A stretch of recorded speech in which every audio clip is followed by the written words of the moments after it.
What do you imagine when you think about the future? Cutting-edge technology, advanced computers, tiny devices or intelligent robots?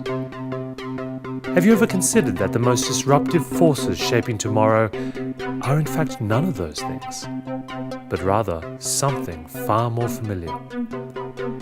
The future is not a faraway place. It is not a place invented by scientists or technologists. It's just the sum of all the little things that you and I and the people we know do differently on a daily basis. It is a human phenomenon. And to understand that, you need anthropology, not technology.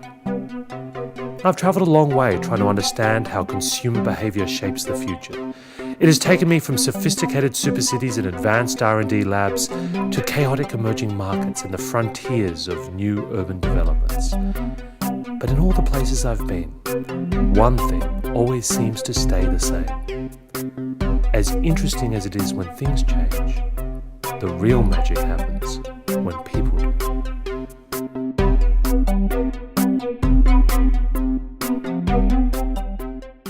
Where will the next wave of innovation come from? So we've seen one wave already overturn the traditional media business. What's going to come next? It might interest you to know, and I spent a lot of my time speaking to crazy scientists and inventors, and I was amazed to discover that the person who invented the fuel cell, karaoke, and the CD were all one person. I mean, that's incredible. I mean, what kind of mind could simultaneously create the fuel cell and karaoke? Well, it turns out it's a very unusual mind indeed.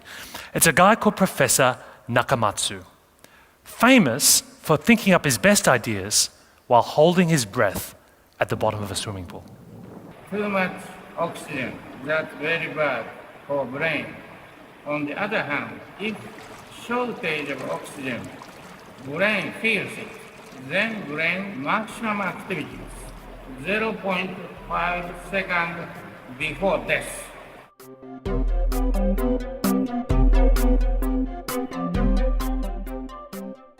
It's not every day that you get an email from the White House, especially if you happen to be a tiny company with half a dozen employees, no revenue, actually, to be honest, no business plan. And no, it wasn't me that actually got the email.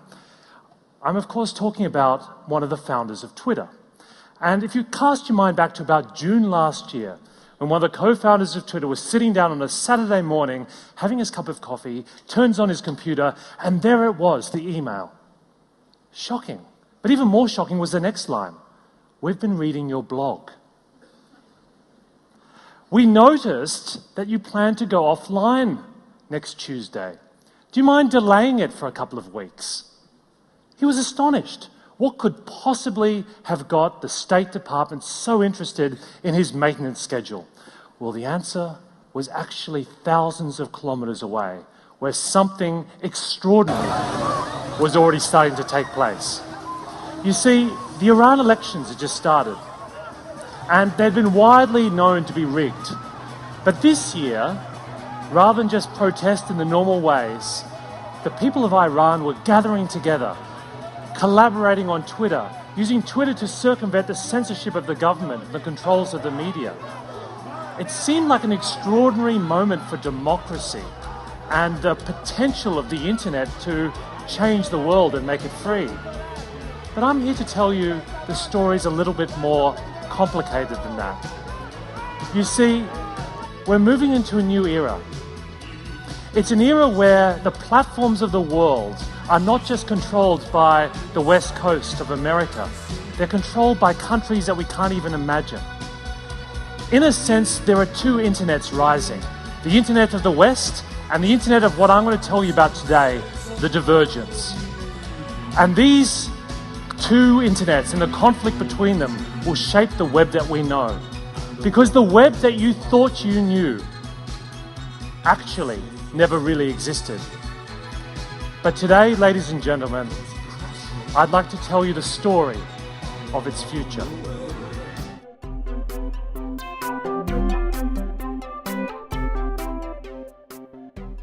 This kind of ability to listen to consumers is something you're seeing a lot in countries like China. So let me tell you a story about one of the greatest white goods manufacturers in the world. It's called Haier. Haier had a problem about 10 years ago. Somebody called up the customer support line and said, "There's dirt in my washing machine."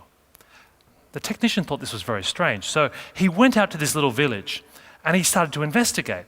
What he found was that the dirt wasn't coming from the clothes. People in the village were washing their potatoes in the washing machine. Now, what would you do if you were running a white goods manufacturer and someone rang up and said, "I want my warranty back because I'm washing these potatoes and it doesn't work"? You tell them you're crazy, right? And find another machine. Well, Haier did something completely opposite.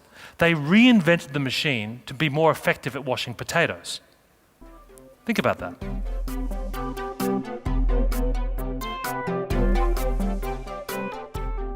During the recent clash in 2008 between the Georgians and the Russians, in July and August of that year, there were two massive denial-of-service attacks launched by Russian hackers against Georgia, which managed to bring the internet down in that country. In fact, Georgia had to move its servers to the United States during the conflict. The Russian government came out and praised the hackers as national heroes. And in fact, this rather charming gentleman, I can see behind me, who was the deputy chair of the Duma, actually said that in the future we may see conflicts that take place not only on the open field of battle, but rather in spaces on the internet. A small force of hackers, he said, could be stronger than a multi-thousand force of armed troops. I saw this gentleman and thought, is it possible that I've seen him before? But then again I thought, no, that's crazy, I don't know what I was thinking.